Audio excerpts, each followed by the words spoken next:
Hello, aspirants. Welcome to Bansal Academy. This is your one-step destination to crack JKPSC Lecturer English exam and secure one of the 49 coveted posts with my comprehensive course tailored specifically for this exam. Hi everyone, my name is Priyanka Patania and I'll be teaching you English. Remember aspirants, मेहनत वो चाबी है जो ताले की हर छोटी से छोटी गिरा खोल देती है. Hard work is the key that unlocks even the toughest locks. This is your golden opportunity to live your dream and make your parents proud. So stick with me and together we'll turn this opportunity into success. So let's make it happen. As you all can see, Jammu and Kashmir Public Service Commission has announced 49 posts for English lecturer. As I'll be dealing with English subject only, so I'll be talking about English here, 49 posts, and you can be one of them with right content and right approach. And we in Bansal Academy provide you both. Yes, aspirant, you can be among these 49. You don't have to think about 49 posts. You just only have to think about one post that is going to be yours. In this video, I'll guide you through the syllabus step by step. The syllabus is divided into two portions. The first part, we have the literature part. As I've analyzed the previous year question papers as well, the literature part covers around 80 to 85% of the whole exam, and the grammatical portion covers around 15 to 20% of the whole syllabus. We are still going to see the final updated syllabus, but till then we are stick with the tentative syllabus that we have. So let's see what we are going to see in the literature portion first. So in the first part, we have the history of English literature from Chaucer to Eliot. That means we are going to cover the whole British history. So as a teacher, you must be knowing about the history of British literature, as most students fail the exam because of their weaker literature knowledge. They are already good in the grammatical aspects, but they lack the real knowledge that is required to be a teacher, because you all are fighting to become a PGT teacher, a postgraduate trained teacher. So you should be requiring knowledge according to the post as well. So we are going to cover the whole British history in this course as well, and everything that we require to crack this exam. So here we are going to deal with the Old English period, the Middle English period, that is where the Chaucer came as the writer, and this period, and this is the whole period that they have mentioned, but the Chaucer period was actually from 1300 to 1400. That is also known as Age of Chaucer. Then we have Renaissance, Neoclassical, Romantic period, Victorian, Edwardian, Georgian, Modern period, where Eliot was a part. Eliot was from modern period. And then we have postmodern and then the contemporary period that is going till now. Okay. British literature is not only about reading the writers and cramming their works, it's also about understanding the writers in depth. The mistake students make is just cramming the writer and their works, and they think they are done with the writer. But it's not always the case, because what the paper setter has in mind, they ask questions from their quotations as well, from the intertextual references as well. They can even ask a question that which poem is dedicated to which writer, okay? Which poem has this rhyme scheme, or what do you mean by Spencerian stanza? Or they can also ask you questions from literary movements or literary figure of speeches like anaphora, metaphor, metonymy. We all know the simple literary devices like metaphor, simile, personification, oxymoron, but we don't know about the difficult literary devices and figures of speech. Then we also have forms of literature, that different genres of literature. They can ask you different types of novels, that we have epistolary novels that are written in the form of letters. Then we also have Gothic novels, the horror novels, that is the famous writer is Edgar Allan Poe, who is very famous for his Gothic poems. And then they can also ask you about dystopian novels. Just example, George Orwell's 1984 is the dystopian work. Then they can ask you utopian works, just like. So we have plenty of different fictions, different novels and poetries. They can also ask you from Shakespeare sonnets to Milton sonnets. They both use different writing styles and they both use different rhyming schemes. Each writer has their own writing styles, and each writer has their own way to represent their thoughts, their imagination, and all.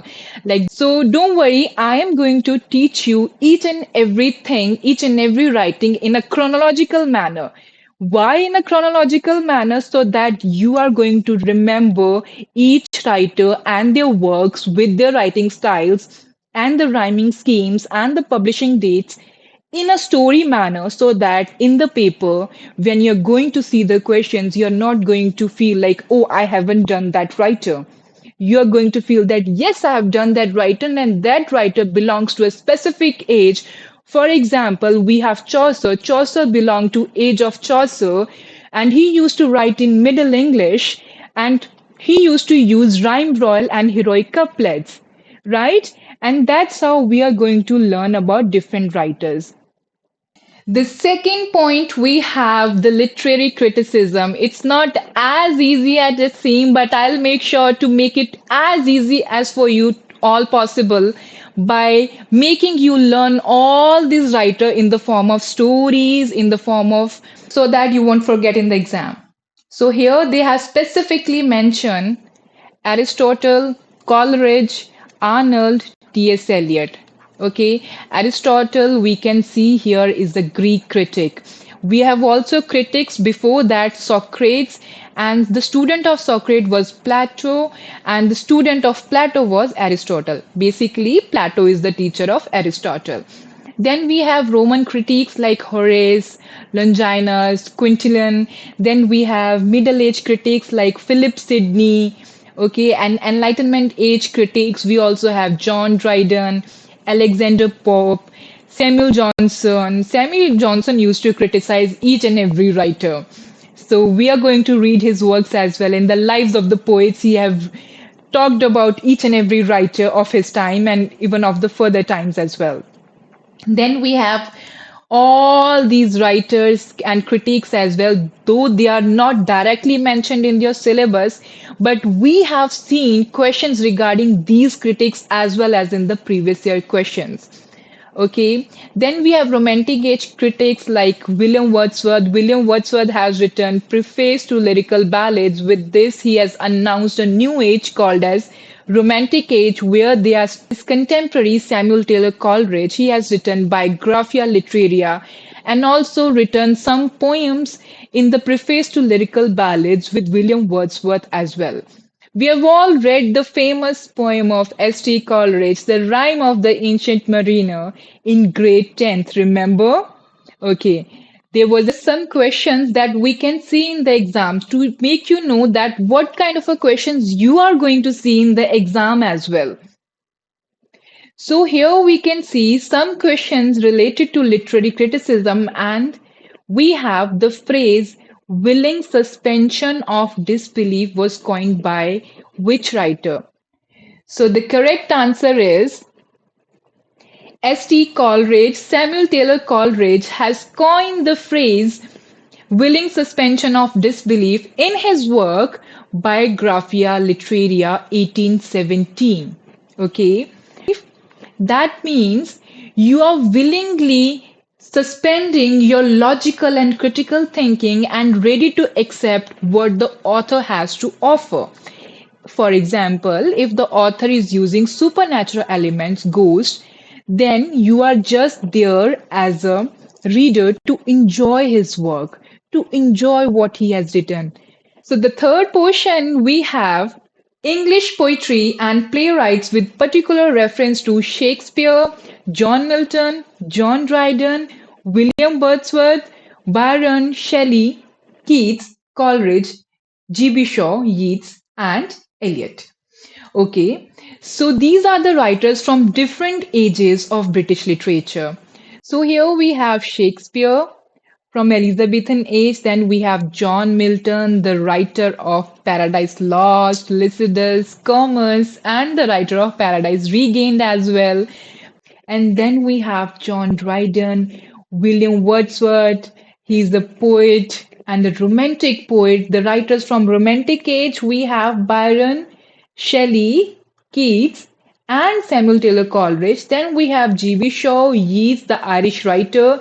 His works are also very important, especially the poems, and he has written about the Eastern Uprising, the Irish Revolution against the colonization, and then we have the modern writer T.S. Eliot and his works like Wasteland and all the other works like Murder in the Cathedral.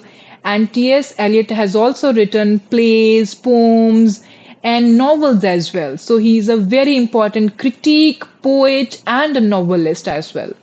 Okay.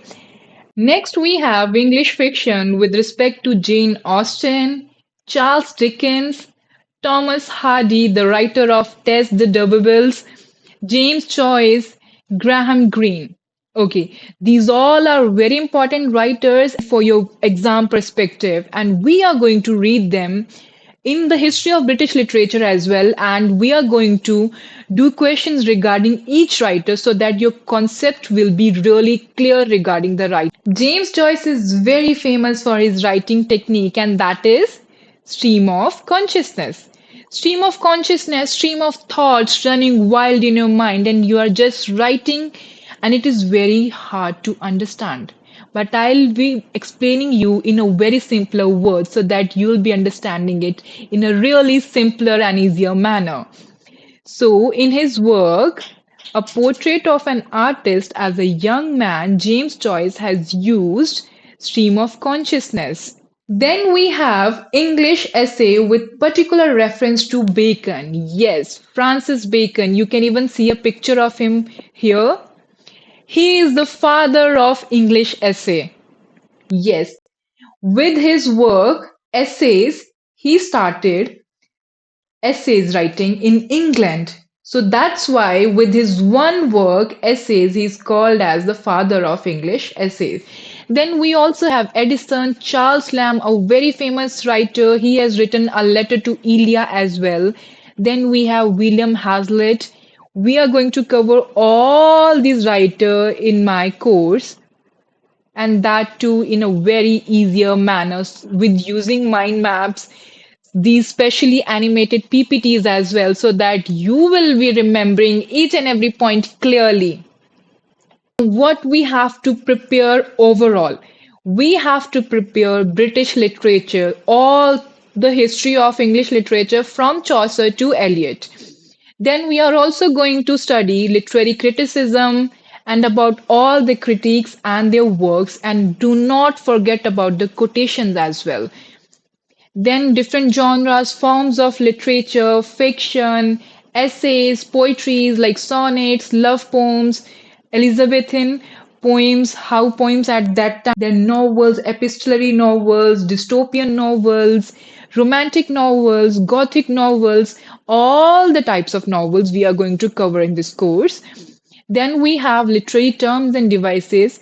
These things are not mentioned in your syllabus directly, but we are going to cover these because I have seen questions regarding each and every point in the previous year question papers. So we are going to cover all the terms like anaphora, alliteration, elegy, metaphor, metonymy, pathetic fallacy, oxymoron, personification, because they can give you a question that find out which literary device has been used in the poem or in the reading comprehension.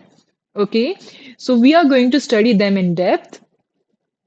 Then we are going to study about all the literary movements. For instance, university wits. We have 7 university wits. Then the aestheticism movement, art for art's sake, And then we have transcendentalism that was inspired from Greek and Roman Romanticism. And then we are going to also study about Bloomsbury groups and all the lake poet groups, Cavalier poets. We are going to discuss about them as well in the course. And then last but not the least, as this is covering around 20% of your examination portion, so that doesn't mean you're going to leave this because this portion of grammar is very easy.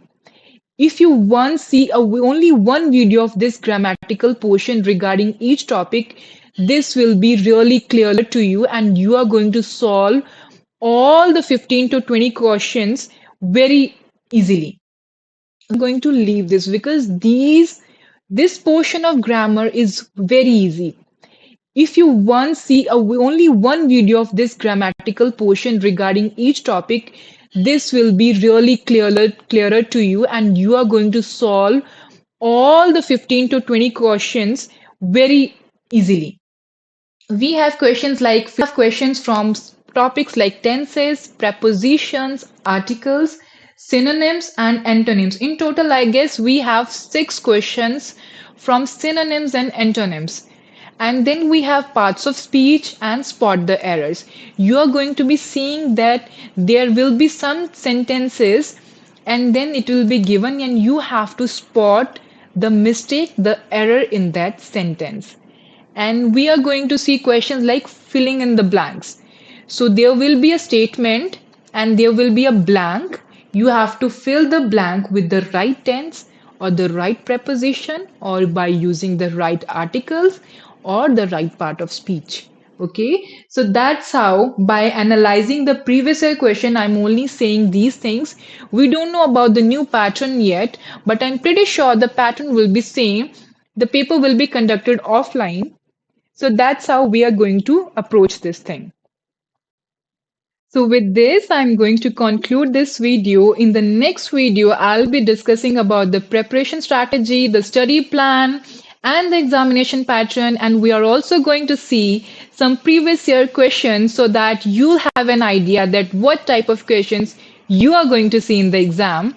For any further queries, you can shoot your queries directly on these above mentioned numbers regarding our course.